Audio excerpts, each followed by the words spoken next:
Comprendre la composition des dermocosmétiques pour pouvoir mieux les utiliser. Ceci est, n'est-ce pas, le but de la présentation d'aujourd'hui. Donc, nous allons essayer d'entrer dans les méandres, n'est-ce pas, des produits cosmétiques afin de comprendre qu'est-ce que c'est absolument, à quoi est-ce que ça sert, pourquoi est-ce que ça existe absolument, hein?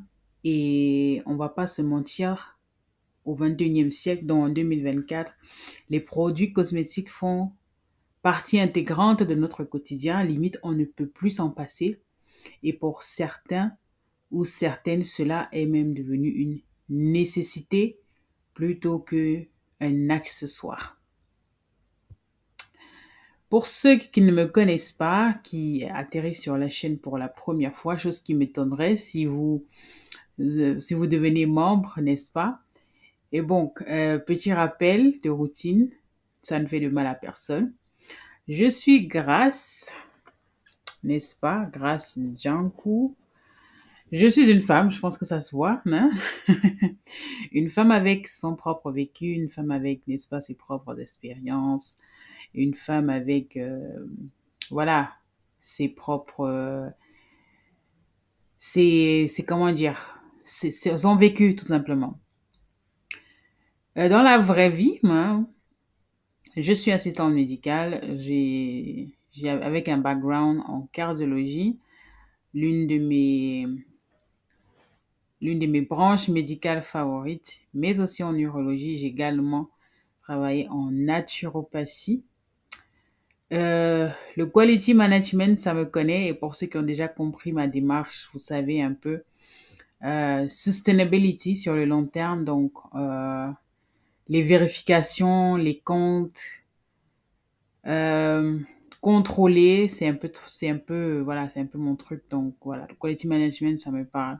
J'ai également coopéré dans les études cliniques, notamment en gynécologie, mais aussi en dermatologie. C'était super intéressant.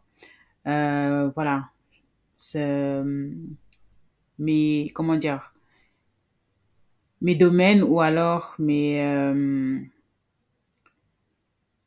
mes points d'action variaient entre le recrutement et l'organisation, ou encore, n'est-ce pas, tout simplement le déroulement, hein, l'accompagnement des participants aux études pour le bon développement de ce système. Ce fut une superbe expérience que je répéterai volontiers, indéfiniment, hein. J'adore les études cliniques, ça ouvre, voilà, pour moi, c'est plus que lire un livre, en fait. C'est vraiment très intéressant. Je suis également micronutritionniste, hein, voilà, qui parle de santé naturelle, qui parle de santé holistique, qui parle de bien-être physique, mental, mind, body, soul connection, sans parler de la micronutrition, sans parler de l'équilibre physique. On pourrait dire que ça n'a pas de sens. La consultation également, je le fais depuis un bon bout de temps maintenant, pour ceux qui le savent. D'aucuns d'entre vous m'ont déjà certainement eu en consultation privée, hein, concernant l'acné, les problèmes de cycle irrégulier, etc.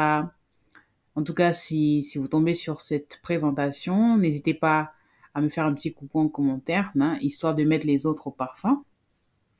Et une autre chose, un autre domaine d'activité dont je ne parle pas très souvent, en ce qui me concerne, eh bien, c'est la peinture. Effectivement, je peins, j'aime le dessin, j'aime la peinture, j'aime l'art en général, l'architecture, les choses comme ça. Et je fais mes pas, si je vais dire ça comme ça, je fais mes pas dans la peinture, notamment dans la peinture médicale et afrocentrique. Donc, je réalise des œuvres de décoration de maison, simplement, et également des œuvres pour des cabinets privés, des cliniques privées, en tout cas des professionnels de la santé, hein. Pour ceux qui ont déjà remarqué, si vous allez chez un gynécologue, un cardiologue, un neurologue, un endocrinologiste, peu importe, les murs sont toujours décorés d'œuvres d'art. Ces œuvres d'art, eh bien, ils proviennent bien de quelque part, n'est-ce pas? Donc voilà, comme on dit, hein, on broute, la chèvre broute où elle est attachée, comme on dit chez nous au Cameroun.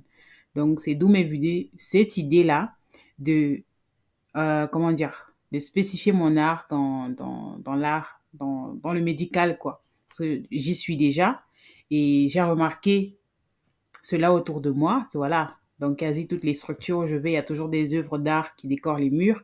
D'où proviennent-elles, hein? Pourquoi ce serait un marché à exploiter, donc pourquoi pas?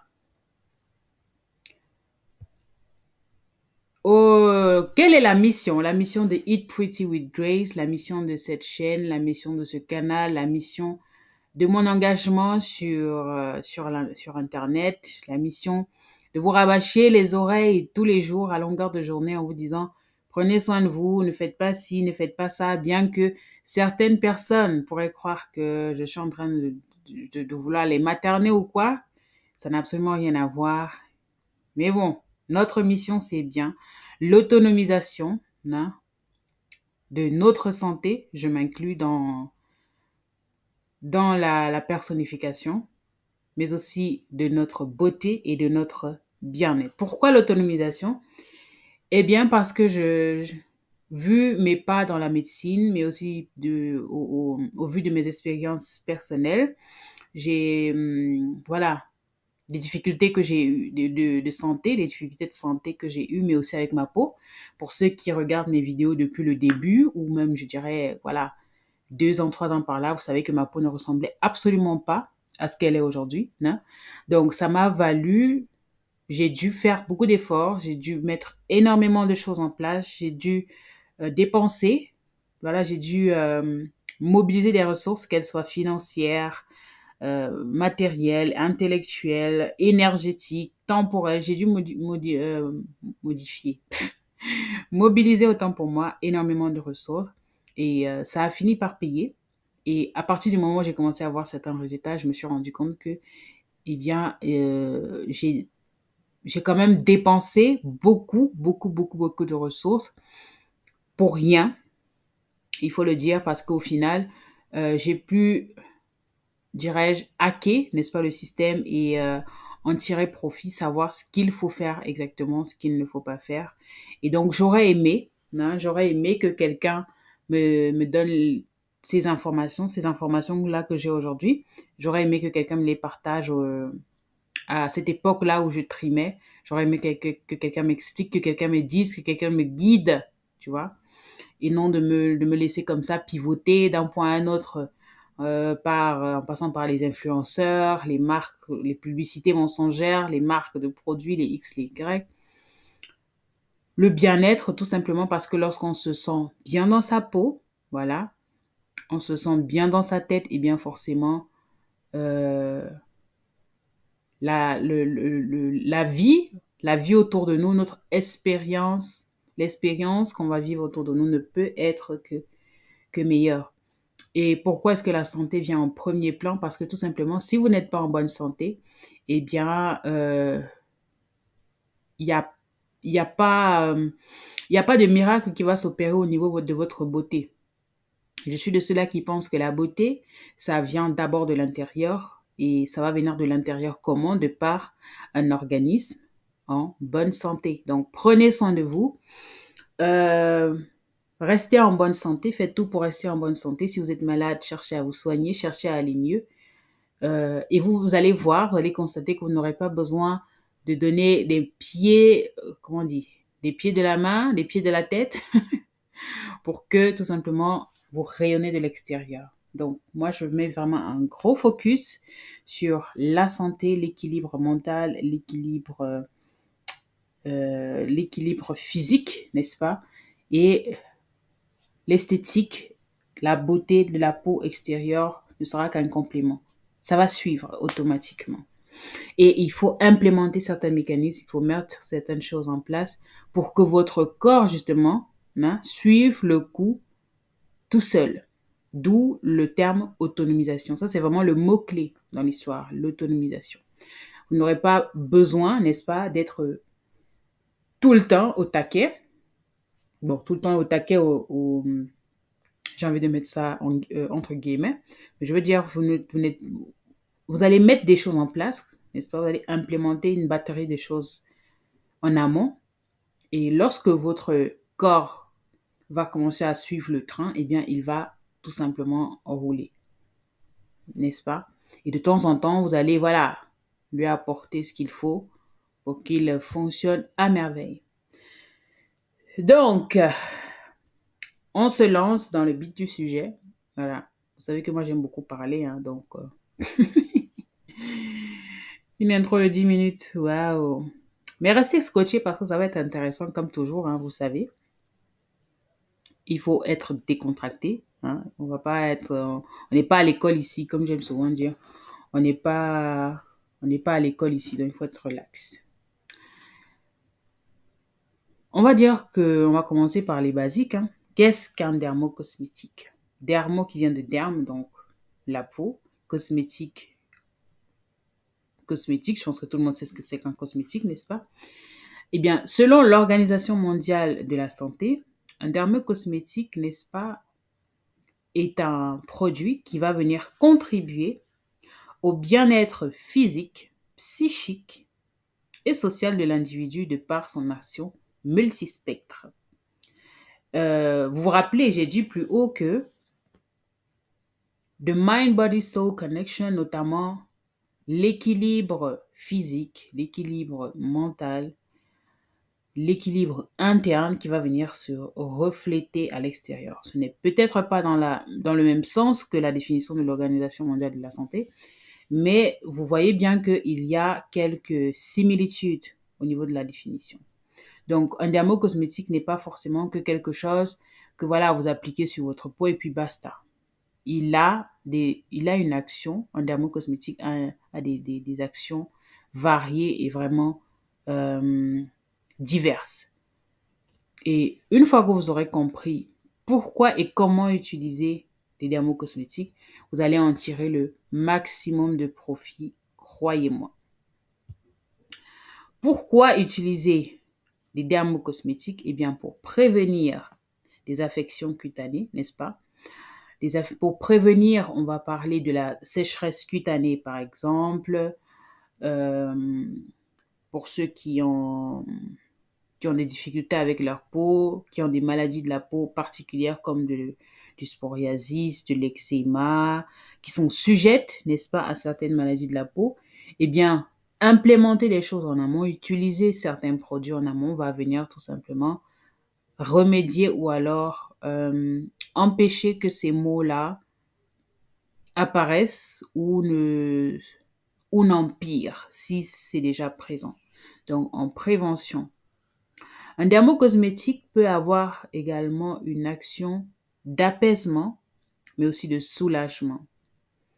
Et encore, je vais prendre l'exemple d'une personne qui souffre d'eczéma. Par exemple, l'eczéma, ça peut être très désagréable. Vous avez des rougeurs, vous avez des démangeaisons, vous avez une peau qui est irritée, qui est enflammée.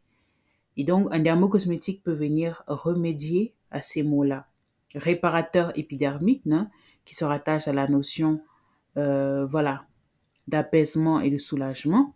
Si vous avez une peau qui a été irritée par un produit cosmétique, par exemple, vous pouvez en utiliser un autre pour y remédier.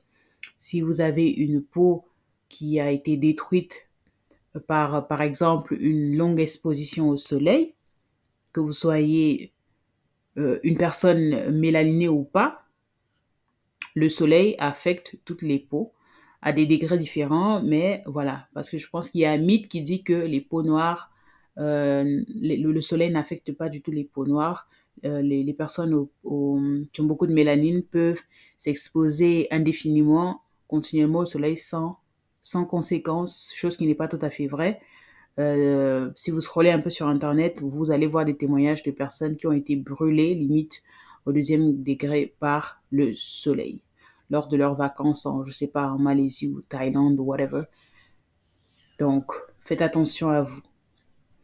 Et bien évidemment, un dermocosmétique participe également à votre bien-être physique et mental. Je veux dire, je vais prendre par exemple l'exemple des parfums, n'est-ce pas? Voilà, il y a une grosse controverse sur les parfums. Voilà, et de plus en plus de marques d'ailleurs retirent les parfums de leurs produits parce que voilà, les parfums sont d'abord des substances hypoallergéniques, donc elles peuvent causer des réactions allergiques, mais aussi ce sont généralement des parfums qui sont fabriqués avec des substances controversées, donc voilà, qui ne sont pas forcément voilà, des plus naturels et des plus, comment dire, amis de nos peaux, amis de nos santé, de notre santé. Par contre, si quand vous choisissez un produit, vous vous attendez quand même à une expérience olfactive particulière. Vous voyez, vous allez voir des gels de douche à la papaye, à la mangue, à la noix de coco. euh, voilà, le parfum, n'est-ce pas? L'expérience olfactive que vous avez au travers d'un produit cosmétique peut, n'est-ce pas, vous permettre de lier une certaine proximité avec le produit, une certaine, euh, une certaine relation, j'ai envie de dire, quelque chose de profond, d'affectueux, de puissant, voilà. Il y a des personnes qui n'arrivent pas à se séparer d'un produit, pas parce que le produit c'est le meilleur produit qui existe sur la planète, mais tout simplement parce que le parfum, l'odeur du produit est tout simplement particulière pour ces personnes-là. Donc, un dermocosmétique, ça ne sert pas que à se badigeonner le corps avec. On peut vraiment lier une relation particulière avec ces produits cosmétiques. Donc, il ne faut pas prendre ces choses à la légère. D'autant plus qu'elles participent à notre bien-être. Je ne saurais parler des dermocosmétiques sans parler des applications de scan. On va faire un tour au niveau des applications de scan. On va analyser un peu tout ça et voir voilà, qu'est-ce qui se raconte, qu'est-ce qui se dit. Pourquoi? Parce que, eh bien, ces dernières années, les applications de scan se sont limite bousculées. Hein. Elles ont apparu les unes après les autres et leur mode de fonctionnement n'est pas toujours connu du grand public. Et bien sûr, comme dans toute chose, il y a très souvent une mauvaise utilisation de cela. Et si vous n'avez aucune connaissance de base, si vous n'avez aucune notion en cosmétique, eh bien, vous allez vous faire avoir ou alors vous allez tout simplement vivre je sais pas, dans la peur parce que oui, il faut le dire, le mode de fonctionnement de certaines de ces applications ne sont pas des plus saines. Voilà. Elles provoquent quand même ce qu'on appelle l'effet FOMO, donc fear, non pas l'effet FOMO, l'effet... j'ai oublié j'ai oublié le terme approprié, mais en tout cas, cela provoque de la peur. Donc, l'effet comme ça de toujours vous mettre dans la peur, dans la crainte, de toujours éveiller un certain sentiment de, voilà, il faut toujours être vigilant, il faut toujours contrôler, il faut. Et donc, ça vous rend anxieux au fil du temps. Et rappelez-vous, pour avoir une peau rayonnante, pour être bien dans sa peau, pour être bien dans son corps, il faut aussi être bien dans sa tête. Donc, ce n'est pas un point qu'il faut considérer. Voyons voir ce que les applications nous disent. La première application sur ma liste, c'est, n'est-ce pas, l'application INCI, qui est, n'est-ce pas, la nomenclature internationale des ingrédients cosmétiques. C'est l'abréviation, n'est-ce pas, INCI. Et ici, j'ai juste pris un exemple comme ça, hein, à la hâte. Je ne me suis pas prise la tête, je suis allée sur l'application. J'ai tapé quelque chose pour vous montrer un peu à quoi est-ce que ça ressemble. Alors, sur l'application INCI Beauty, vous avez des matières premières qui sont énumérées voilà, les unes après les autres. Donc, le fonctionnement de l'application, c'est que vous prenez votre produit cosmétique, vous scannez le code barre, et puis si le produit est répertorié dans la base de données de INCI Beauty, eh bien, vous aurez une sorte de fiche d'analyse comme celle que vous voyez sur l'écran. Donc, les matières premières sont énumérées les unes après les autres dans un ordre plutôt, on va dire, décroissant et en fonction de leur concentration, donc du plus au moins concentré dans la formule. Pour les matières premières utilisées à moins de 1% de concentration, eh bien, le fabricant peut les faire disparaître dans l'ordre qu'il souhaite. Excusez-moi. Pour les matières premières utilisés à moins de 1% de concentration, donc dans une formule cosmétique, eh bien, le fabricant peut les faire apparaître dans n'importe quel ordre qu'il souhaite dans la liste INCI. Et une chose qu'il faut savoir, c'est qu'un produit cosmétique, quand vous lisez la liste d'un produit cosmétique, comme je l'ai dit précédemment, les produits sont listés de manière décroissante, c'est-à-dire du plus grand au plus petit. Donc, lorsque vous voyez dans un produit, le premier ingrédient, c'est de l'eau, ce qui est le cas dans la plupart des produits cosmétiques comme des crèmes de visage, des beurres corporels, des gels de douche, etc. Le premier ingrédient est généralement de l'eau. Donc, vous devez savoir que l'eau est l'élément qui prédomine dans le produit. Il peut être à, je sais pas, moi, 90%. 80%, 95%, quelque chose comme ça. En tout cas, c'est l'élément qui prédomine. C'est pour cela que si vous avez des actifs dans le produit, il faudrait qu'ils soient quand même dans les... indépendamment de la longueur de la liste, il faudrait quand même qu'il apparaisse dans les, je vais dire, 5-6 ingrédients. Comme ça, vous avez quand même la certitude que oui, l'ingrédient cosmétique qui est vanté, ou du moins l'actif cosmétique qui est vanté dans le marketing du produit, est présent en quantité suffisante, n'est-ce pas, pour effectivement avoir l'action ou alors les bénéfices que la marque va vanter au travers de la pub, au travers de, voilà, des allégations qui sont souvent sur le packaging. Le secret se trouve vraiment dans la composition de vos produits cosmétiques. Donc, si vous apprenez à lire la composition de vos produits cosmétiques, je vous promets que vous n'allez plus dépenser votre argent inutilement et à l'aveugle, vous n'allez plus vous faire avoir par les influenceurs, les machins et tout, etc. Vous saurez lorsqu'un produit n'en vaut pas la peine. Après, je vous l'accorde, ce n'est pas une tâche facile, ce n'est pas quelque chose qu'on se lève le matin et on commence à faire ça comme ça. Il faut des connaissances, il faut de l'entraînement, il faut aussi du discernement. Et encore que vous n'avez qu'une liste de produits. Vous n'avez malheureusement pas le côté, voilà, vous n'avez malheureusement pas l'action ou alors l'expérience olfactive, l'expérience sensorielle du produit. Parce qu'un produit peut être nickel dans sa composition, mais lorsque vous l'appliquez sur votre peau, c'est très désagréable. C'est difficile à étaler, c'est, voilà. Ou alors, ça a une odeur de, je sais pas, une odeur pas bonne du tout. Après, il y a des produits qui n'ont pas de parfum. Et je vois que c'est dans cette lancée-là que vont la grande majorité des marques aujourd'hui. Mais il n'en reste pas moins que voilà. Mais ça reste un élément très important à considérer dans le choix de ces produits cosmétiques. Alors, revenons à notre application. INCI, n'est-ce pas, se base sur plusieurs critères pour donner une note au produit. Les critères sont, n'est-ce pas, les risques sur la santé, également l'impact des ingrédients sur l'environnement, chose que je trouve pas mal, mais aussi la catégorie du produit, s'il se rince ou pas, enfin si c'est un produit rinçable, si c'est un produit qui va rester sur la peau. Produit rinçable, c'est quoi? Eh bien, des savons, des gels douche, des shampoings, des choses comme ça. Un produit qu'on va étaler et qu'on va laisser sur la peau, eh bien, ce sont des sérums, des laits corporels, des beurres corporels, des crèmes, ainsi de suite, ainsi de suite. Mais il y a également la taille des particules, les labels, comme le label, voilà, Écocère, bio, machin, etc., etc. Voilà, ça, ce sont des labels et des certifications. Ou alors le cruelty free, 100% naturel. Voilà, il y a plein de labels comme ça. Regardez vos produits cosmétiques et vous saurez de quoi est-ce qu'il s'agit. Si vous avez des produits à la maison, entraînez-vous et essayez de voir, essayez de regarder.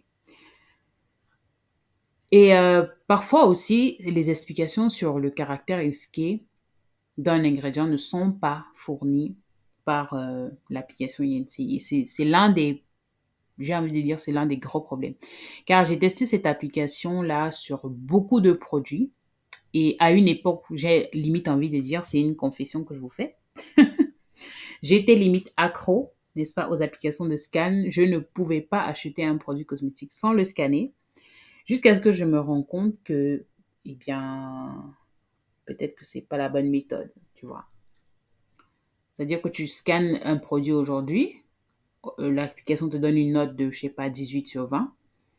Et quand tu reviens 2 jours après, 3 jours après, tu scannes le même produit et ça te donne une note de 14 sur 20. À un moment donné, j'ai commencé à me poser des questions de savoir. Hmm. Et surtout que j'ai évolué, hein, comme on dit, le but de la vie, eh bien, c'est l'évolution. On reste pas statique, on reste pas fermé, cadré sur ce qu'on pense savoir. Pour quelqu'un comme moi qui recherche beaucoup, qui lit beaucoup, eh bien, vous en doutez bien, avec mes recherches et mes lectures, j'ai découvert d'autres choses et donc j'ai commencé à me détacher comme ceci peu à peu de ces méthodes d'analyse biaisées, je dirais. Alors, mon problème avec INCI, comme je le disais plus haut, les explications sur le caractère risqué ne sont pas toujours fournies. Voilà. Vous avez un petit paragraphe comme par exemple celui que vous avez sur l'écran là, alcool benzélique fait partie, machin. Donc, ils ne disent pas vraiment pourquoi est-ce que l'élément n'est pas bien, pourquoi est-ce qu'ils considèrent que c'est pas bien dans le produit. Euh, les substances considérées comme bonnes seront marquées en vert, les moins bonnes seront marquées en jaune, oui, et les substances, n'est-ce pas, considérées comme dangereuses seront marquées en rouge. Je ne sais pas pourquoi j'ai pris un exemple avec une bonne note ici. J'aurais dû prendre un exemple avec des notes en rouge partout pour que vous voyez un peu à quoi ça ressemble. Mais bon, vous pouvez télécharger, n'est-ce pas, l'appli, juste pour vous entraîner, hein, juste pour voir un peu, voilà, pour essayer de comprendre le concept de ce que je suis en train d'expliquer. Essayez de voir, n'est-ce pas? Et, euh, et amusez-vous, en tout cas, amusez-vous à scanner vos produits et n'hésitez pas à me laisser en commentaire de cette présentation quelles sont vos impressions avec cette application. Moi, personnellement, l'ayant utilisé, j'ai envie de dire que je ne me baserai pas sur elle. Enfin, je n'utiliserai plus jamais des applications de scan simplement parce que ça ne sert à rien. Peut-être parce que moi, j'ai déjà des notions poussées sur les compositions cosmétiques, mais c'est pas une bonne chose. D'autant plus que ces applications-là donnent une note. Et ça, c'est le gros problème. La note, inconsciemment ou consciemment, va venir influencer, n'est-ce pas, votre jugement. À partir du moment où vous allez voir, oh, 16 et demi, 18, 17, vous n'allez plus réfléchir, votre cerveau est bloqué. Ce n'est que la note que vous voyez. Et moi, je pense que c'est un grand problème. Donc, non. Pour moi, INCI, c'est bien, mais bon, voilà quoi. C'est biaisé, je recommanderais pas. Passons, je ne recommande aucune d'ailleurs, mais bon, c'était important d'aborder cette thématique d'application de scan parce que je pense elles ont, n'est-ce pas, envahi la toile et il y a beaucoup de personnes à qui ça ne fait pas du bien. J'en ai eu en consultation skincare, croyez-moi, il y a des personnes qui ne jurent que par les applications de scan. Je trouve ça vraiment dommage. Je ne saurais, n'est-ce pas, continuer sans parler de l'application Yuka. Je pense que c'est l'une des premières applications de scan de produits. Je crois. Je ne suis pas sûre, d'accord, je crois. Et il y a une chose que j'ai pas compris sur cette application-là, parce que moi, je l'ai connue à l'époque où les substances, comme on disait, les graisses hydrogénées, ou voilà, les produits industriels battaient un peu leur campagne en mode oui, les graisses hydrogénées, il faut éviter les produits industriels et machin. Je pense que c'est à cette époque-là que Yuka a fait son apparition pour, comment dire, venir apporter leur aide, leur soutien aux consommateurs pour leur aider à choisir mieux leurs produits cosmétiques. Donc, le principe, c'était, voilà, tu scannes ton produit alimentaire et l'application te sort une note en fonction, n'est-ce pas, des ingrédients. Est-ce qu'il y a beaucoup d'huile transformée? Est-ce que le produit a beaucoup de sucre, de sel, de calories, etc. Et ça a eu un succès jusqu'à ce que les produits cosmétiques viennent comment dire, pas remplacer, mais ils ont ajouté l'option des produits de pouvoir scanner, pas que des produits alimentaires, mais aussi des produits cosmétiques. Et c'est à ce moment-là que j'ai envie de dire, en fonction de ce qui se racontait un peu sur la toile, Yuka a perdu, n'est-ce pas, comment dire, je vais dire, sa crédibilité devant beaucoup de consommateurs parce que les gens se demandaient, ou du moins se posaient la question, comment ça se fait qu'une application qui était de base, hein, une application qui servait à scanner les produits alimentaires, maintenant on parle des produits cosmétiques. Il y a un peu un conflit d'intérêt là, ou bien. Mais bon, anyway, je ne sais pas, I don't know, je fais que supposer des choses. Donc, dans l'application Yuka, eh bien, chaque ingrédient est associé à un niveau de risque en fonction de ses effets potentiels sur la santé, notamment perturbateurs endocriniens. Est-ce que le produit contient des substances potentiellement cancérigènes? Je dis potentiellement parce que, bon, vous savez. Est-ce que le produit contient des allergènes, des substances irritantes, etc. Et s'il y a un ingrédient à risque élevé, donc le fonctionnement de l'application Yuka, c'est que vous scannez le produit. S'il y a un ingrédient à risque élevé dans le produit, même si c'est qu'un seul ingrédient, la note sera automatiquement dans le rouge, c'est-à-dire négative. C'est-à-dire, voilà, l'application Yuka, contrairement à INCI, note les produits sur 100. Par contre, sur INCI, c'est sur 20. Mais bon, à la fin de la journée, c'est la même chose, quoi. Voilà. Donc, rouge, ça veut dire moins de 25 sur 100. On sait que 25, c'est pas la moyenne, d'accord? 50, ce sera la moyenne. Donc, 25, c'est pas bon. Et maintenant, si l'ingrédient a un risque modéré, eh bien, la note sera médiocre, c'est-à-dire en dessous de 50. Mais là, on est dans les, voilà, 40, 35, hein, 48, etc. Et tout comme l'application INCI, on a encore cette notion de donner des notes aux produits. Et je ne sais pas pour vous, mais automatiquement, inconsciemment ou inconsciemment, la note A va influencer votre jugement. Que vous le voulez ou non, la note va influencer votre jugement. Vous n'allez même plus regarder est-ce que les ingrédients, machin, est-ce que le produit me convient, est-ce que j'aime le produit, est-ce que le produit répond à mes besoins, est-ce que c'est vraiment ce que je veux. À partir du moment où vous allez voir le produit a une note de 100%, allez hop, on achète. Et pour moi encore, c'est un problème parce que je suis une victime. Je vous parle en tant qu'une victime, une personne qui a subi les conséquences de cela. Donc, non merci. Et encore que, voilà, c'est pas parce qu'un produit ou du moins une substance dans une formule est controversé que ça veut forcément dire que le produit est à mettre à la poubelle. Je suis désolée. C'est vrai que je suis l'une des premières qui va vous dire évitez les substances controversées au maximum possible dans vos produits cosmétiques ou encore dans vos produits alimentaires. Mais il faut rester réaliste parce qu'il y a la notion de quantité. D'accord? Comme j'aime souvent si bien le dire, même l'eau, c'est la vie, c'est ce qu'on dit, n'est-ce pas? Mais l'eau, en excès, ça peut vous tuer, littéralement. Donc, hors de question d'être parano et de... Voilà, quoi. C'est vrai, il faut faire attention et tout, mais on doit quand même rester réaliste et garder la notion de quantité parce que oui, ça joue un rôle important. Donc, Yuka, très bonne initiative, mais non, merci pour moi. Passons à la prochaine application de scan. Les choses deviennent de plus en plus intéressantes, beaucoup mieux, avec l'application Quel Cosmétique. Alors, Quel Cosmétique, c'est une application mobile qui apporte une information sur la présence d'ingrédients à risque dans le produit. Et c'est une application qui, à mon avis, est beaucoup plus personnalisable. Elle ne note pas les ingrédients uniquement en fonction de leur potentiel danger pour la santé, pour l'environnement, etc., comme les autres applications que j'ai mentionnées plus haut, que nous avons vues plus haut. Mais elle va vraiment venir mettre un focus sur, comment dire, elle fonctionne sous base des points forts. En fonction de comment,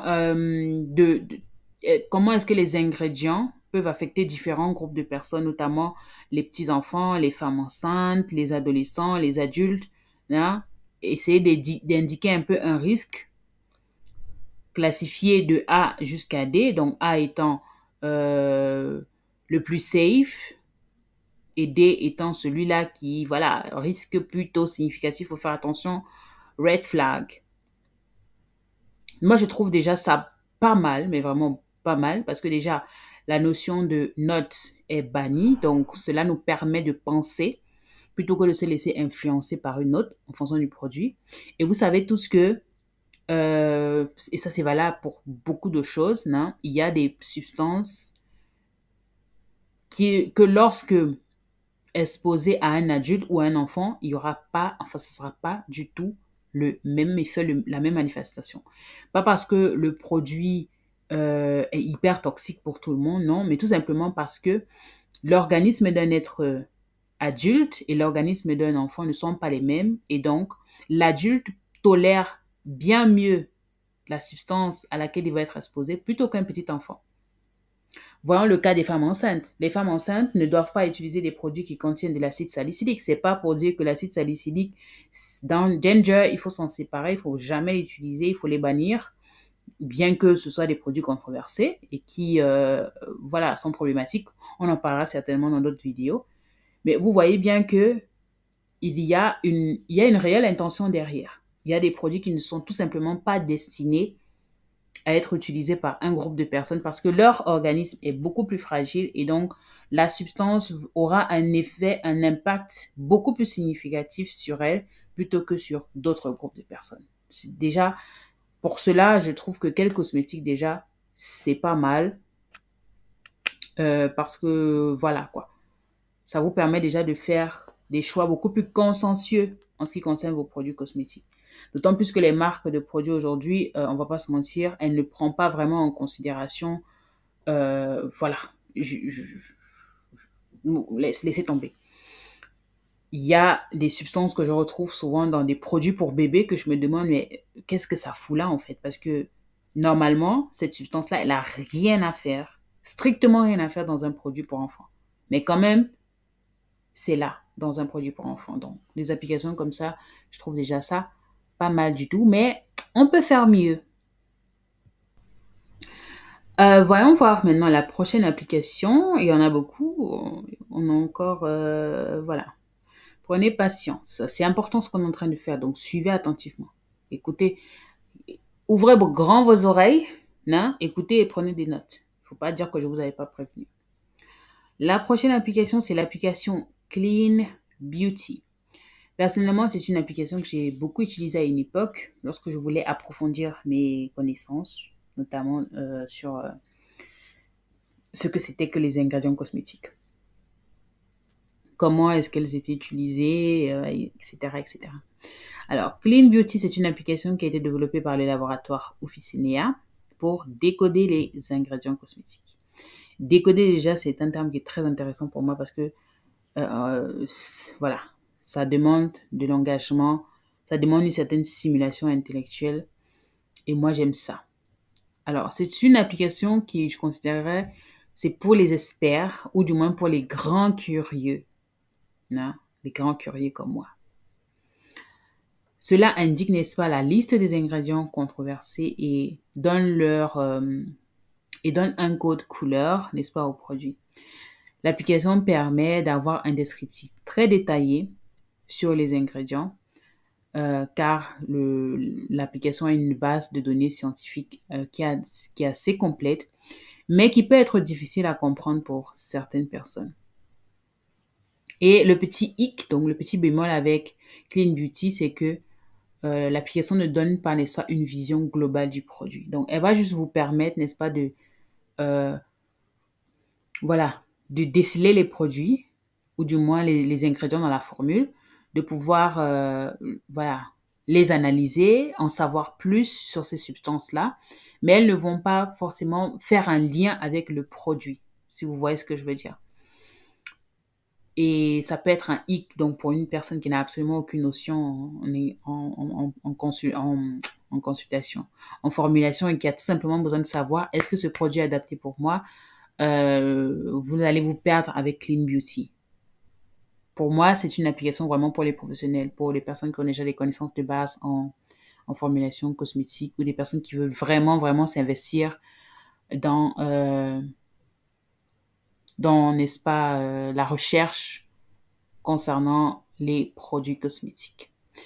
La dernière application que je ne saurais passer à côté, c'est l'application Claire. C'est une application qui pour moi est ludique, elle est simple d'utilisation, mais aussi extrêmement pédagogique. Je la trouve extrêmement facile à utiliser. C'est, c'est déjà, s'il fallait, mais vraiment implémenter, hein, s'il fallait implémenter les applications de scan de produits dans la vie de tous les jours, je pense que je partirais sur des applications comme Claire ou Clean Beauty. Alors, l'application Claire utilise la reconnaissance des caractères pour lire la liste d'ingrédients, contrairement aux autres applications qui partent sur le principe du barcode. Donc, ici, la reconnaissance des caractères va permettre de scanner directement la liste des ingrédients, car la base de données, l'application Claire comporte une base de données de plus de 25 000 ingrédients cosmétiques. Ça fait énorme, c'est beaucoup. Imaginez-vous 25 000 personnes, c'est beaucoup de personnes. Voilà. Bon. Les ingrédients cosmétiques ne sont pas comme des personnes, mais pour que vous ayez un peu un aperçu, comme pour dire que ils ont vraiment il y a vraiment énormément d'informations sur cette appli. Pour moi, Claire, c'est une application qui est destinée aux professionnels, voilà, professionnels de cosmétiques, et qui permet vraiment de fournir des informations précises et fiables, n'est-ce pas, sur les ingrédients cosmétiques. Et aussi, cela peut aider à répondre aux besoins des consommateurs. Une fois de plus, si vous n'avez absolument aucune notion en cosmétique et que vous voulez tout simplement savoir est-ce que ce produit me convient ou pas, les applications comme ça, vous allez vous perdre parce que voilà, ça peut être difficile à comprendre, ça peut être difficile à décrypter et en plus, vous allez lire des textes pendant, voilà, ça demande quand même un certain investissement du point de vue cérébral et c'est pas tout le monde qui a envie de le faire. Donc, c'est peut-être pas la meilleure chose pour vous, mais si vous êtes intéressé, vous pouvez commencer par des applications comme celle-ci pour déjà simuler vos connaissances en cosmétique. Et si vous voulez mon avis, si vous allez me demander, mais bon, Grâce, maintenant, qu'est-ce qu'on fait avec des applications cosmétiques? Je pense que dans l'explication et le développement de chacune d'entre elles, je vous ai dit le plus clairement possible. Vous me connaissez, moi, je ne suis pas dans les Vindo, comme on dit chez nous, comme on dit dans ma langue maternelle, c'est-à-dire on n'est pas dans les entrecotés, les entrejambes, là. On dit les choses telles qu'on pense. Donc, j'ai donné mon avis sur les applications. Et perso, je n'utiliserai pas d'application qui donne des notes aux produits. Je me concentrerai plutôt à étudier, n'est-ce pas, à avoir des connaissances basiques sur les ingrédients afin de choisir qu'est-ce que je veux mettre sur ma peau ou pas. Il faut d'abord être conscient. Quand vous mettez un produit sur votre peau et que vous avez une réaction allergique, vous ne comprenez pas pourquoi. C'est pas parce que le produit est mauvais. Peut-être qu'il y a juste une seule substance dans le produit auquel vous êtes allergique. Et si vous ne savez pas justement quelle substance c'est, bah forcément, vous allez changer, vous allez acheter un autre produit qui contient la même substance allergène et vous allez avoir la même réaction, vous n'allez pas comprendre pourquoi. Bref, c'est dans ce sens-là. Ayez des connaissances basiques, ça va énormément, énormément vous aider. Et ce sont des connaissances à vie, quoi. Vous allez les garder pour toujours. Ça va vous servir à vie.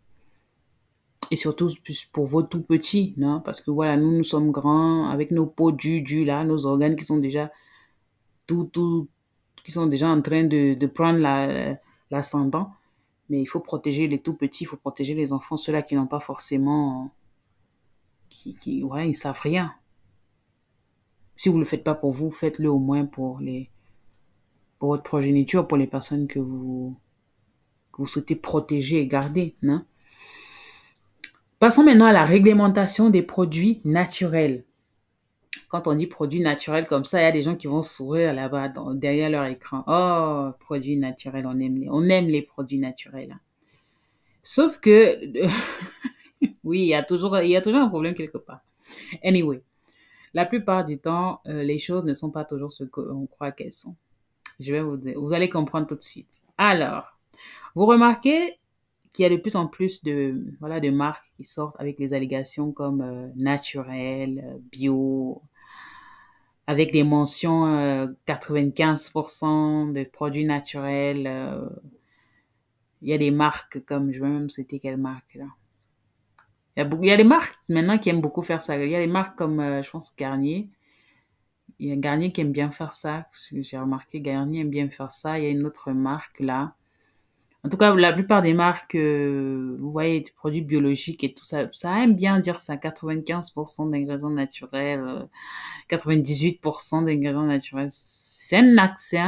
Comment dire, c'est une allégation marketing qui fonctionne très bien parce que quand vous voyez marquer ça sur un produit, vous vous dites, waouh, c'est magnifique, n'est-ce pas?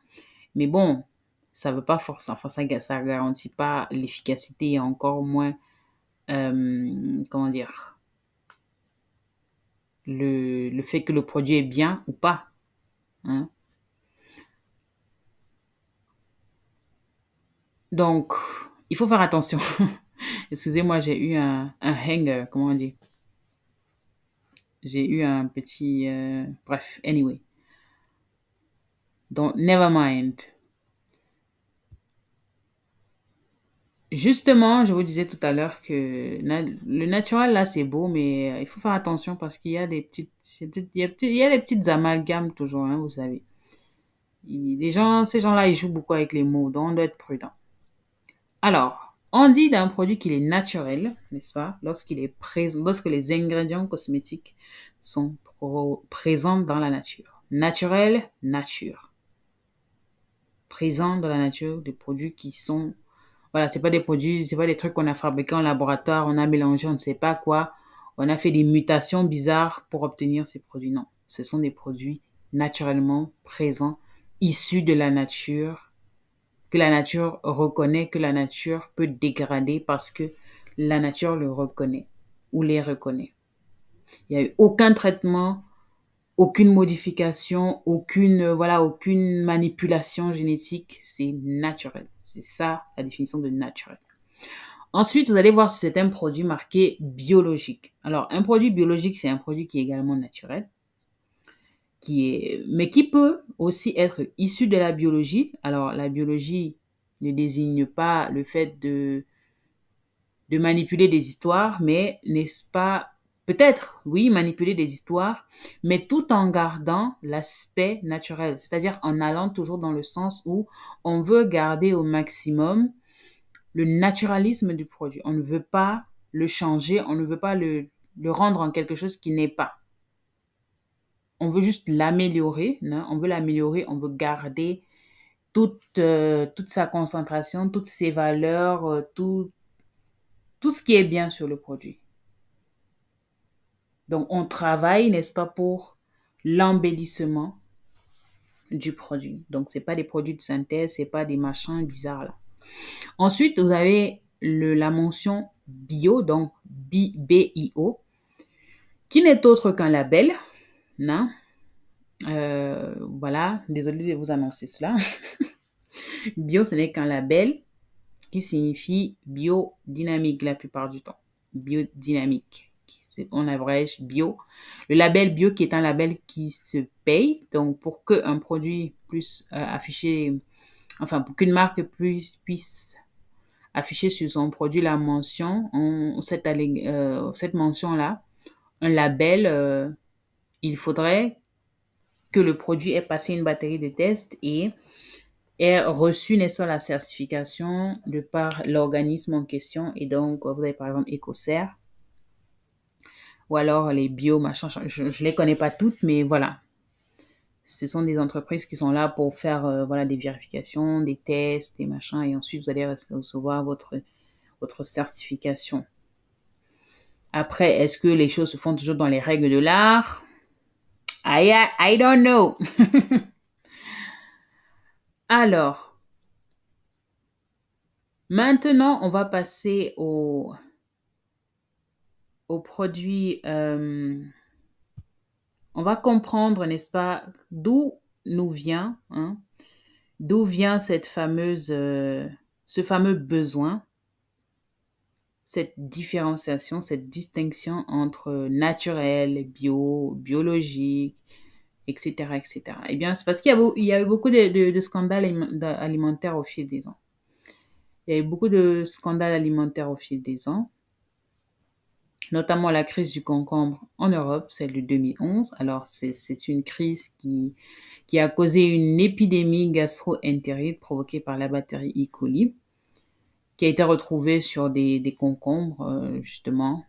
Je crois que c'était en Espagne, un truc comme ça.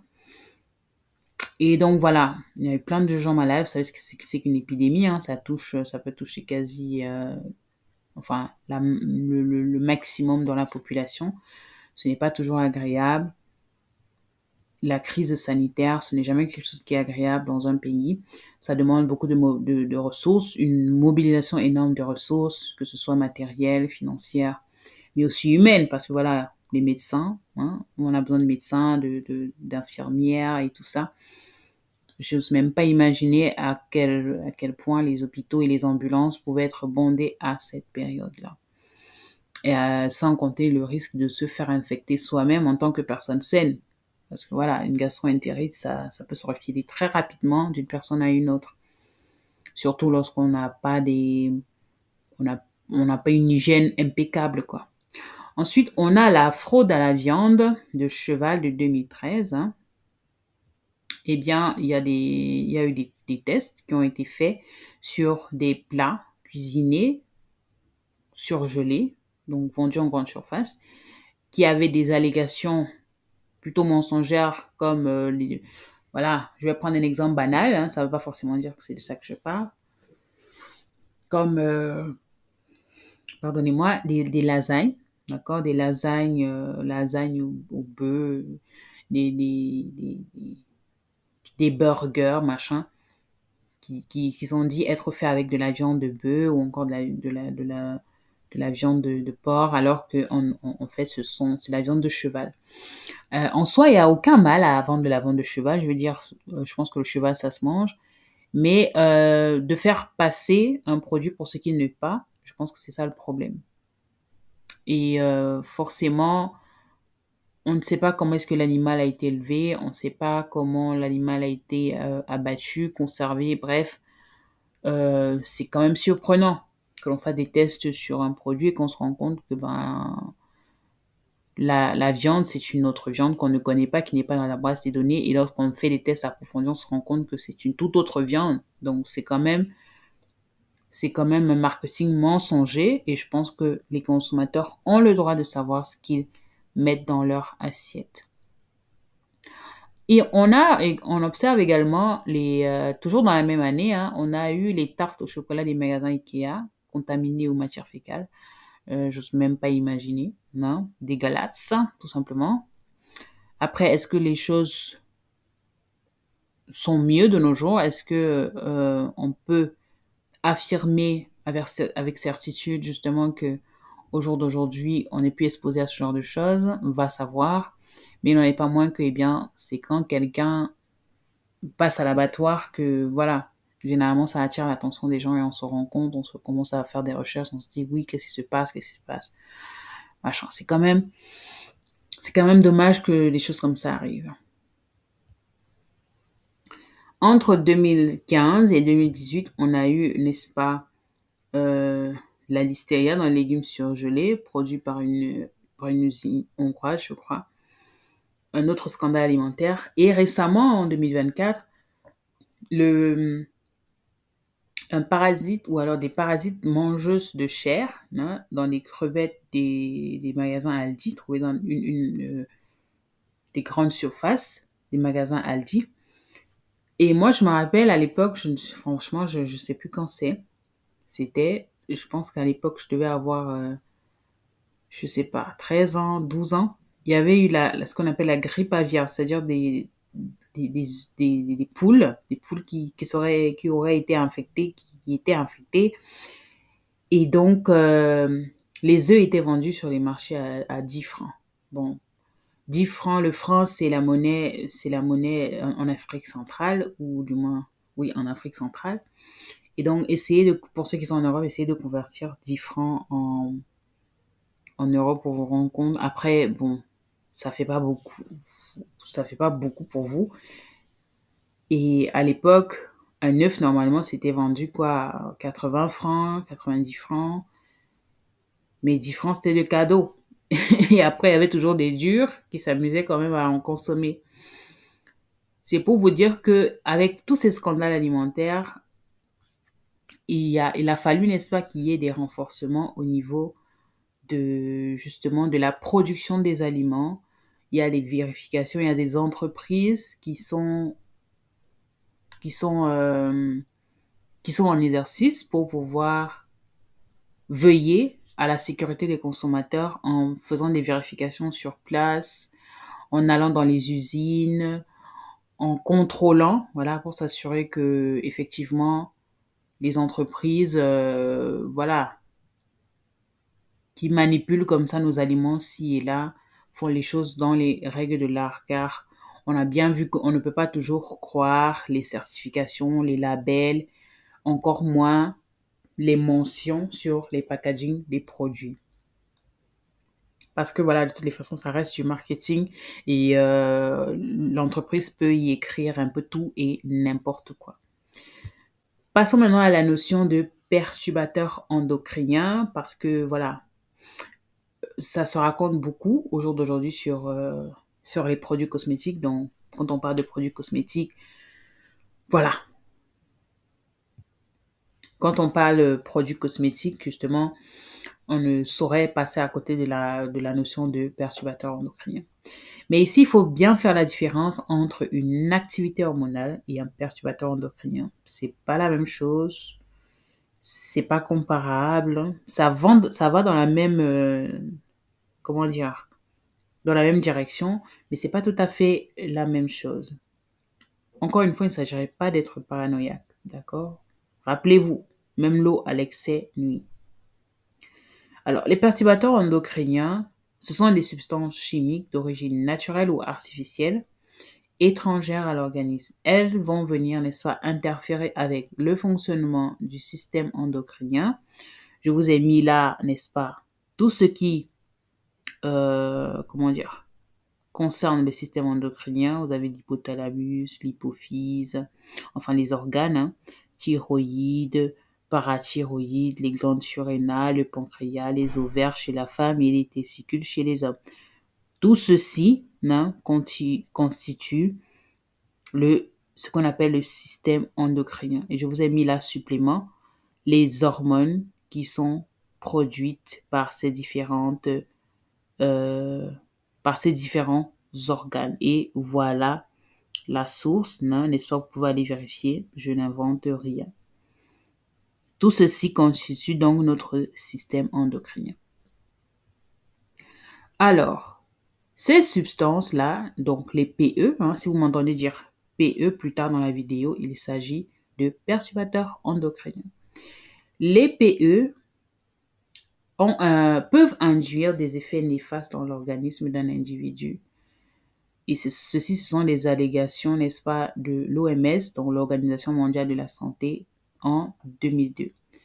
Ces substances peuvent venir interférer avec la production, la sécrétion, le transport, le métabolisme, la liaison, l'action ou l'élimination des hormones naturelles. Ça fait beaucoup, n'est-ce pas? Je vais recommencer, je vais répéter. Les PE, donc les perturbateurs endocriniens, peuvent venir interférer avec la production, la sécrétion, le transport, le métabolisme, la liaison, l'action ou l'élimination des hormones naturelles. Source Multiger 2017. Comment est-ce que ces substances-là vont venir agir? Eh bien, elles vont venir imiter l'action d'une hormone naturelle en se fixant sur les récepteurs de ces hormones naturelles. On va prendre l'exemple du pancréas, hein, avec peut-être l'insuline. Imiter l'action d'une hormone, le pancréas qui produit l'insuline, donc il y a des substances qui vont venir imiter, hein. Il y a certains perturbateurs endocriniens qui vont venir imiter, par exemple, l'insuline, en se fixant, n'est-ce pas, sur les récepteurs des hormones, des hormones naturelles. L'insuline qui est naturellement produite par le pancréas, hein, ces substances étrangères qui sont à la base des PE vont venir imiter la fonction des insulines en se fixant sur celle-ci. Donc, on va voir comme insuline, une équation comme insuline plus insuline entre guillemets. Hein. Voilà, c'est pas un cours de mathématiques, déjà que je ne suis pas la meilleure mathématicienne qui soit, mais c'est pour que vous compreniez un peu mieux le principe.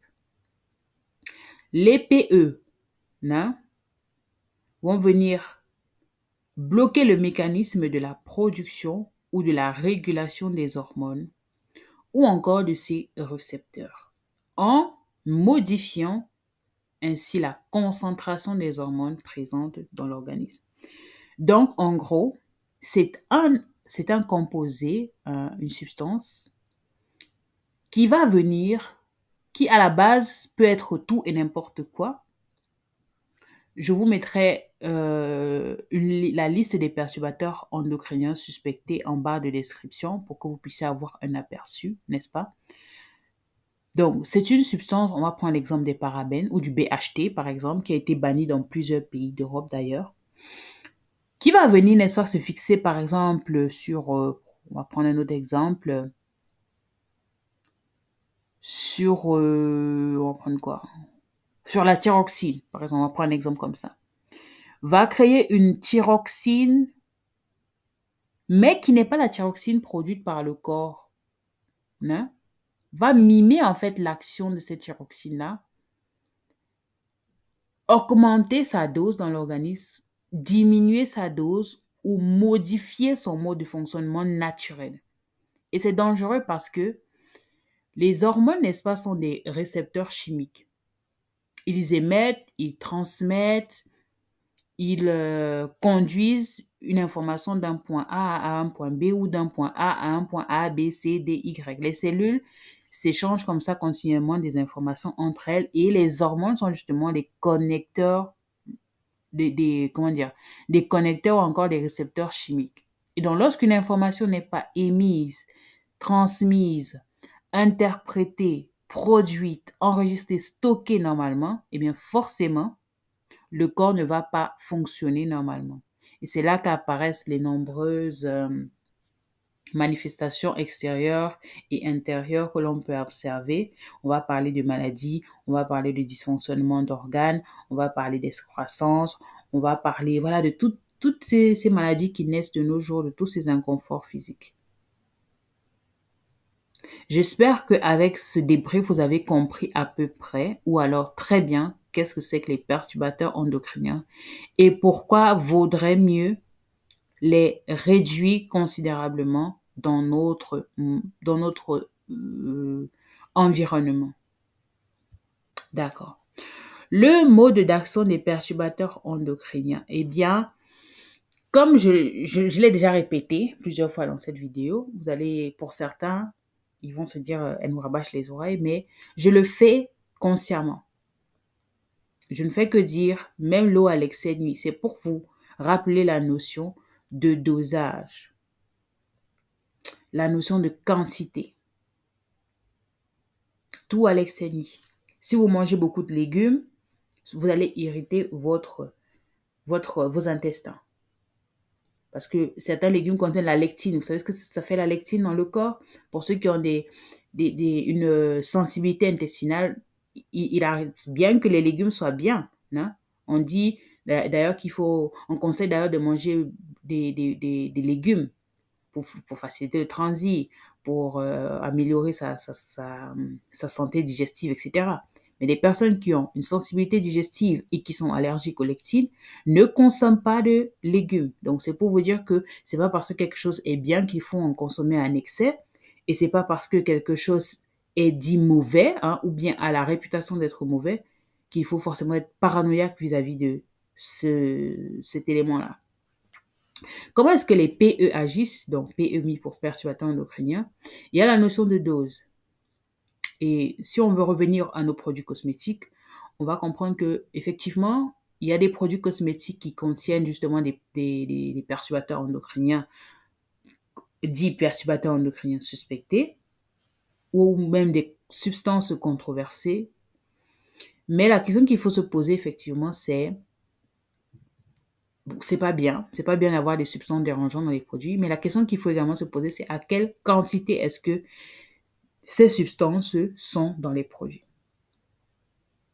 Encore plus quand ce sont des produits synthétiques, donc fabriqués en laboratoire, issus d'une activité industrielle. Quel est le dosage? Est-ce que le dosage est respecté dans le produit? Quel est son pouvoir d'action? Quel est son pouvoir d'action? Ça peut sembler signifier la même chose que le dosage, mais c'est pas ça. Le dosage, c'est, par exemple, quand vous faites du gâteau. Hein, si vous faites des gâteaux où on dit il faut mettre 300 grammes de farine, 3 œufs, je sais pas moi, 250 grammes de lait, une pincée de sel. Si vous faites un gâteau en changeant les mesures de ces ingrédients-là, vous aurez certainement un gâteau qui, niveau goût, texture, sera différent du gâteau originel. On est d'accord ou pas? Eh bien, c'est ça que je veux illustrer avec le point du dosage. Maintenant, au niveau du pouvoir de la substance, on va prendre par exemple des différentes substances sucrantes comme le sucre de canne, le miel, n'est-ce pas, le saccharose et par exemple la mélasse. Ce sont tous des sucres de formes différentes, de couleurs différentes, de textures différentes. Ça reste des sucres. Donc, si vous rajoutez l'une de ces substances-là dans vos aliments, dans le thé, dans de l'eau, vous aurez le goût sucré. Mais maintenant, quel est le pouvoir sucrant de chacun de ces sucres? On sait que le saccharose est très sucré. Si vous prenez une cuillère à soupe de sucre, vous mettez dans de l'eau. Prenez une cuillère à soupe de miel, vous mettez dans l'eau. Vous faites la même chose pour chacun des sucres dont je viens de citer et vous goûtez l'eau sucrée, donc une même quantité d'eau, même quantité de sucre. Vous goûtez, le pouvoir sucrant que vous allez ressentir ne sera certainement pas le même. Et c'est ça que je veux illustrer avec le point pouvoir de la substance.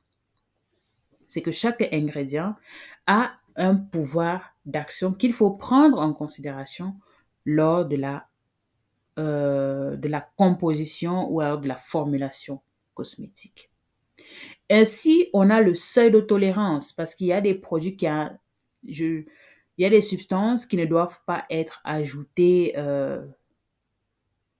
n'importe comment dans les produits. Il va falloir respecter un certain dosage pour ne pas que l'action soit, pour ne pas avoir un rendu totalement différent. Et ça, ici, je pense aux huiles essentielles. Les huiles essentielles, ce sont des substances naturelles, n'est-ce pas? Elles sont présentes dans la nature, elles sont même très bien. Hein? Beaucoup de marques, d'ailleurs, remplacent même les parfums synthétiques dans leurs produits cosmétiques par les huiles essentielles pour apporter non seulement une expérience olfactive agréable au produit, mais aussi pour rentrer dans dans la case de produits naturels. Sauf qu'il y a certaines personnes qui sont allergiques à certaines huiles essentielles. Et aussi que la concentration d'huile essentielle dans un produit cosmétique peut définir si ce produit va être irritant ou pas. Croyez-moi, les huiles essentielles sont très irritantes parce que c'est un concentré extrême de la partie d'une plante, d'une racine, d'une fleur, d'une herbe, whatever. En tout cas, c'est un ingrédient actif très concentré et donc il doit être dilué à la bonne quantité pour pouvoir avoir une action exceptionnelle. Encore que, même s'il est dilué tel qu'il faut, en fonction de l'individu, donc des individus, l'effet va varier. Il y a des individus qui vont bien tolérer le produit et d'autres qui vont se retrouver avec des irritations. Et encore pire, si vous êtes allergique à la substance, c'est-à-dire à l'ingrédient qui a été utilisé pour fabriquer l'huile essentielle. Il y a des personnes qui sont allergiques à la noix de muscade, comment on appelle, le clou de girofle. Le clou de girofle contient du géraniol. Il y a des personnes qui sont allergiques au géraniol. Donc, peu importe si le produit est à la bonne quantité ou pas dans le produit, vous allez automatiquement avoir une réaction allergique ou alors développer des rougeurs. Bref, quelque chose qui va vous montrer, votre corps va vous parler d'une certaine manière comme pour vous dire, I don't think I like this product. You just have to change it. Just throw it away. You know. Donc, c'est ce qu'il faut retenir avec les perturbateurs endocriniens. Comme je vous l'ai dit, je vous mettrai une liste. Là, vous avez comme des grandes catégories, hein, ceux qui sont déjà très connus, dont on parle ci et là. Je sais que vous aimez bien vérifier vos achats. Hein. Quand vous payez, vous prenez les tickets de caisse, sauf qu'ils sont bourrés de BPA. Donc, il vaudrait mieux pas les toucher. Les poêles qu'on a chez nous, on cuisine. Hein. Dans nos cuisines, sont des nids à perturbateurs endocriniens. Donc, rassurez-vous, ce n'est pas que dans les produits cosmétiques qu'il y en a, mais dans les maisons, dans nos produits, dans nos vêtements, dans nos canapés, dans les tapis. Elles sont omniprésentes. C'est pour cela que je vous dis, ne développez pas cette peur et cette obsession parce que limite, vous n'allez pas vivre dans ce monde. Peut-être vous allez aller vivre dans une grotte quelque part, dans une montagne là-bas. Même là, vous ne serez pas épargné parce que l'air aussi, mon cher, c'est le même air qu'on respire. L'air n'est pas des plus clean. Donc, c'est vraiment la notion à mon avis, c'est la notion de quantité il faut s'en tenir à ça. Jusqu'ici, j'espère que vous tenez le coup, hein, et que vous prenez des notes, bien entendu, que vous avez retenu plein de choses. N'hésitez pas à poser des questions en commentaire. Je réponds volontiers. Ensuite, comme je vous disais tantôt, il y a une omniprésence de perturbateurs endocriniens dans notre quotidien, donc il ne s'agit pas de devenir obsédé par voilà, il faut ceci. Non. Il y en a partout. Il y en a dans les aliments que l'on consomme, dans les fruits et légumes.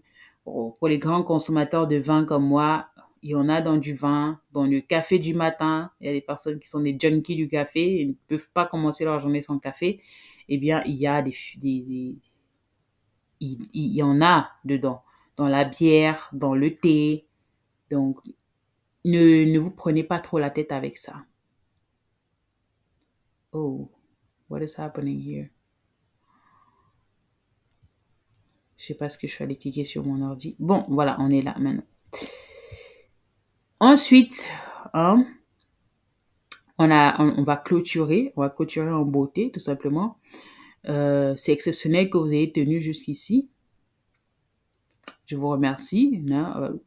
Le travail que je fais, c'est pour vous. Et ça me fait plaisir. Pour ceux qui sont encore là, écrivez en commentaire.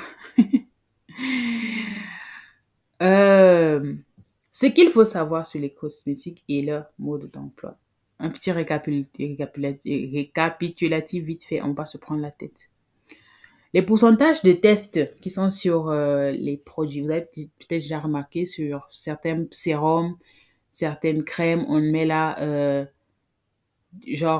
sur 10 personnes qui ont testé le produit, 7 ont été satisfaits, des trucs comme ça. Ce sont des allégations que j'ai déjà vues sur pas mal de produits cosmétiques, surtout les produits cosmétiques pour le visage.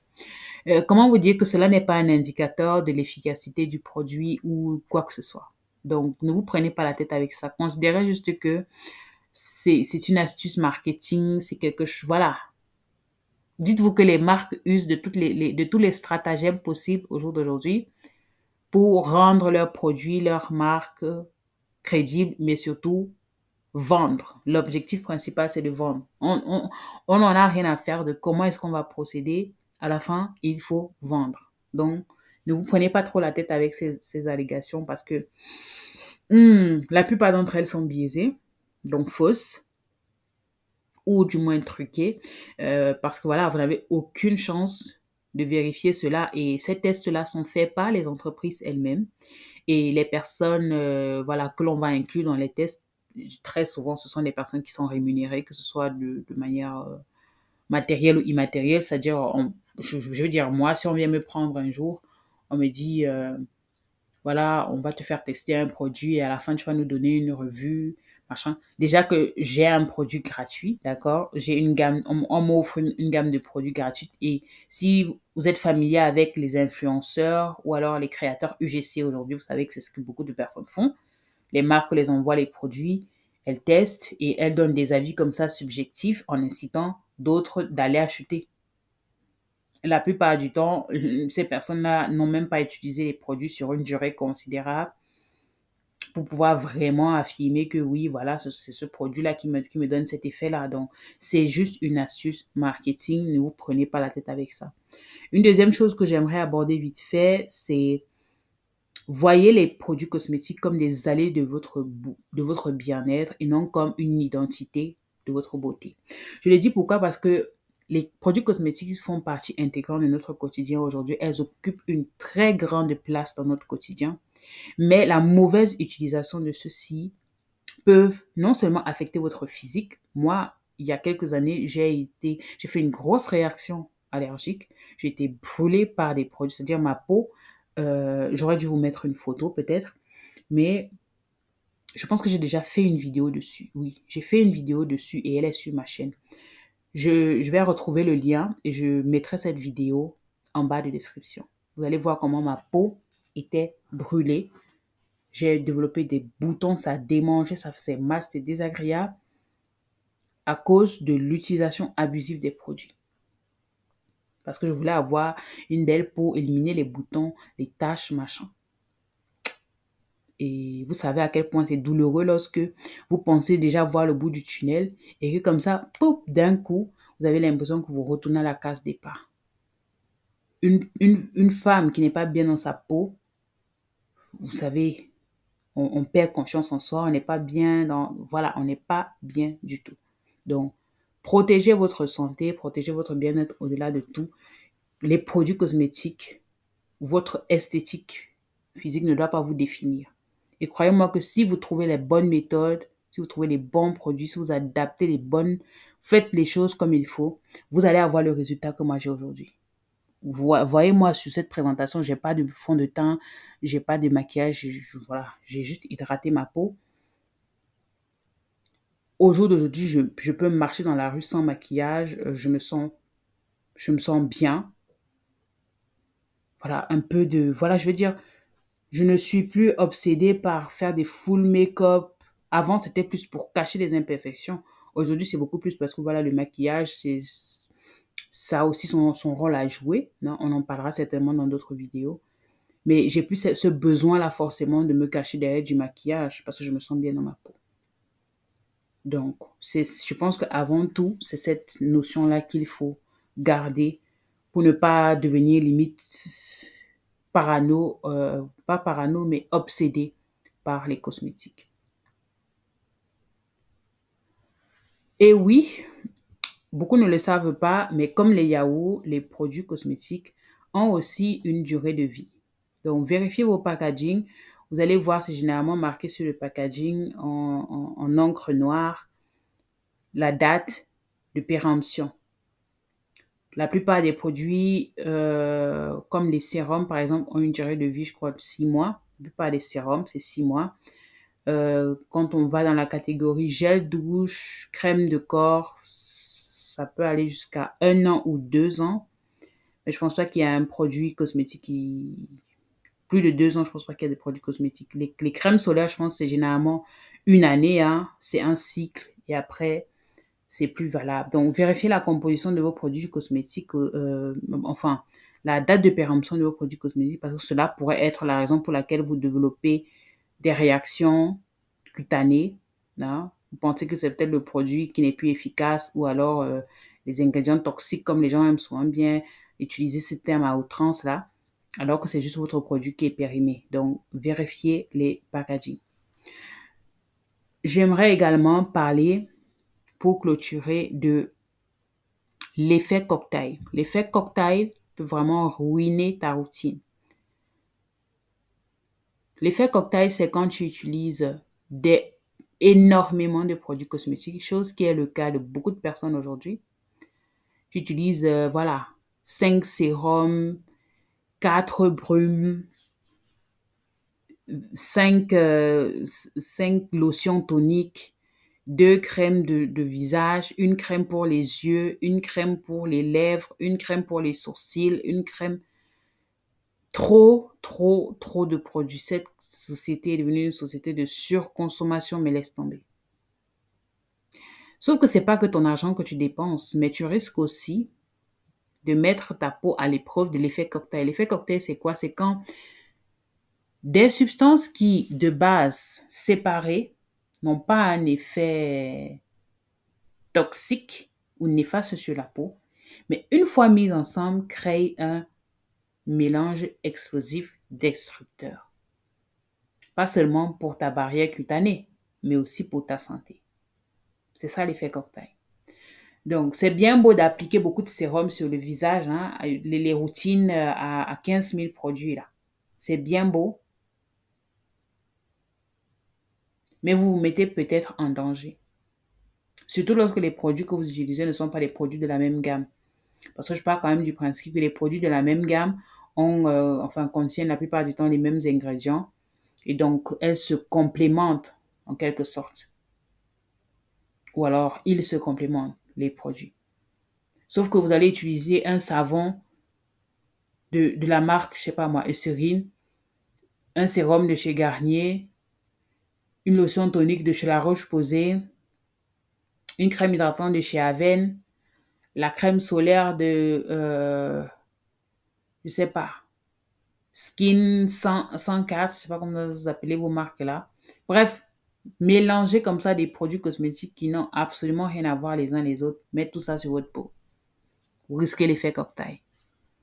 Et croyez-moi, l'impact n'est pas que cutané ou alors physique. Ça peut également affecter votre peau, votre corps, notamment vos hormones. Vous avez bien deviné. Merci. Donc, faites attention. Je ne vais pas vous dire ayez une routine minimaliste, je suis minimaliste, bien que ça reste la meilleure chose à faire, mais évitez d'utiliser, 4 millions de produits sur votre peau. Ça ne sert strictement à rien. Encore, d'autant plus si vous adoptez les méthodes de Eat Pretty with Grace, si vous savez comment rééquilibrer vos hormones, bien choisir vos produits, établir une routine adaptée pour vous, vous n'aurez pas besoin d'avoir 5 milliards de produits. Croyez-moi, je vous assure. Nous sommes arrivés au terme de cette présentation, hein? J'espère que vous êtes bien amusés. J'espère que vous avez retenu et appris énormément de choses et surtout, très important, que vous allez mettre les conseils à pratique. Ça ne sert à rien, hein, de rester là à m'écouter comme ça et à la fin ne pas mettre les conseils en pratique. Ça ne sert absolument à rien. Ou de m'écouter juste pour vous distraire parce que vous vous ennuyez, whatever. Ça ne sert strictement à rien. Ce serait vraiment vain que ce contenu entre dans une oreille et ressorte par l'autre côté. Ça ne servira absolument à rien. C'est pas ce que je désire. C'est pas ce que je veux. C'est pas l'impact que je veux que ce contenu ait sur vous. Je veux que vous preniez conscience, que vous fassiez des efforts, que vous soyez actifs et proactifs, n'est-ce pas, dans votre beauté, pour votre santé, pour votre beauté et aussi pour votre bien-être. Prenez soin de vous, portez-vous bien. Laissez-moi un avis sur cette présentation en commentaire. Si vous souhaitez me contacter, vous pouvez m'envoyer un mail à l'adresse graceconsultation101@gmail.com. Également rejoindre d'autres réseaux sociaux comme Instagram ou TikTok, bien que je ne suis pas, ou du moins je ne suis plus très active sur ces réseaux sociaux-là. Mais les vidéos qui y sont, ils resteront. Donc pour ceux qui sont intéressés par des contenus beaucoup plus courts ou qui aimeraient tout simplement voir ce que j'ai eu à publier depuis 4 ans maintenant, des contenus très riches, extrêmement intéressants, n'hésitez pas à aller voir sur ces différents réseaux. En attendant, je vous souhaite une belle soirée, une belle journée, une belle nuit, indépendamment de l'heure à laquelle vous regardez cette présentation. Et on se retrouve dans le prochain cours. Prenez soin de vous. Je vous adore, je vous aime. Sans vous, ce canal n'existerait pas. Vous êtes ma motivation de travailler. Vous êtes ma motivation pour continuer à faire ce que je fais. C'est un plaisir, n'est-ce pas? Et l'aventure ne fait que commencer. L'aventure continue. Elle ne s'arrêtera que lorsque, voilà, tout le monde aura compris, mais je pense que ce ne sera jamais. En tout cas, on reste ensemble. Portez-vous bien. Ciao, ciao.